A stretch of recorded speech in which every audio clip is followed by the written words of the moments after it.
Hey, church, welcome to today's 5-minute thought. I have my light with me again today.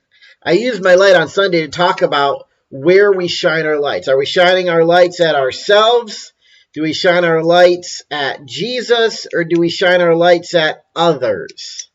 I want to give you a little different thought about our light today. I was reading through the book of Ephesians last night, and verse 8 kind of stuck out to me. It says, "For at one time you were darkness, but now you are light in the Lord. Walk as children of light." If you do a quick search in the concordance of your Bible, you can find a lot of interesting verses about light. In the book of Isaiah, God says that he's going to make the nation of Israel into the light for all other nations to see.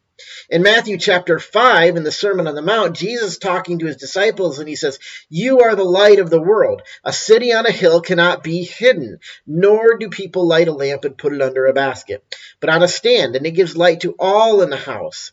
In the same way, let your light shine before others, so that they may see your good works and give glory to your Father who is in heaven."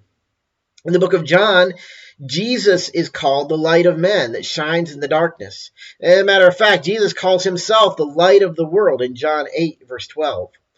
Finally, in 1 John, John tells us that God is light, and in him is no darkness at all. So why all this talk about light? Have you ever been in a dark place and you couldn't see your hand in front of your face? You start to lose all sense of direction. You can even struggle with your balance. You become disoriented. If you don't have a light and you begin to walk around trying to find your way out, you trip, you fall, you become more lost. Really, there could be any number of things that happen. But if you have a light, you can begin to find your way around. Even if you're found in that dark area, what do you begin to look for?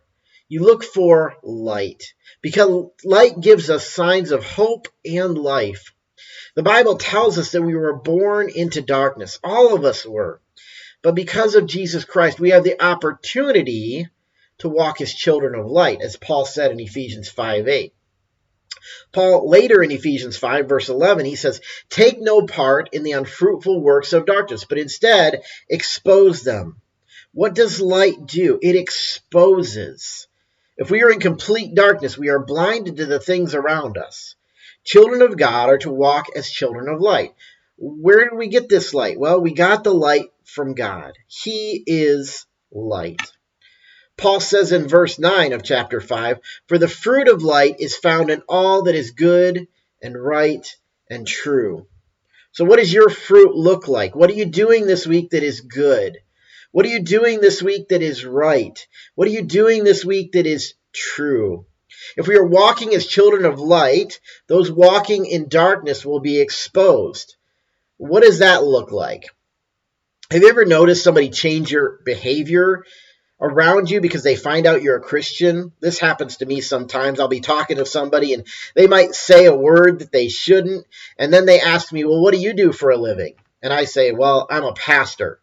What happens? Well, they change their behavior. They stop saying the words they shouldn't say, at least while they're around me. Now, they walk away and all of a sudden their language is back to where it was before.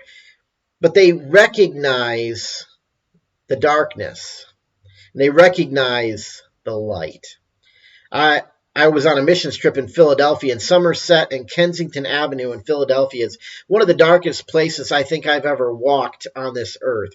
It's a place where drugs are sold openly and prostitution is offered to cars that pull up.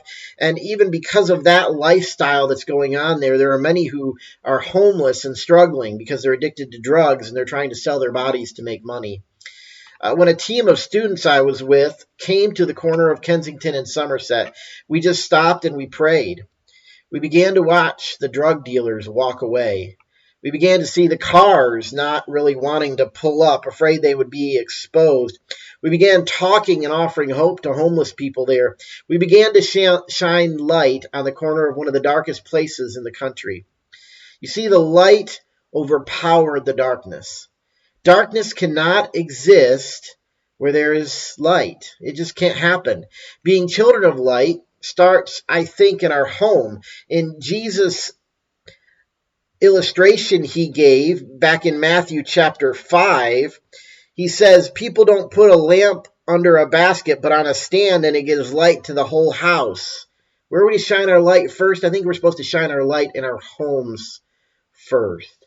Secondly, we need to walk in light in the community. We need to be out among people and talking and sharing the light of Jesus Christ, the light of God that we have inside of us.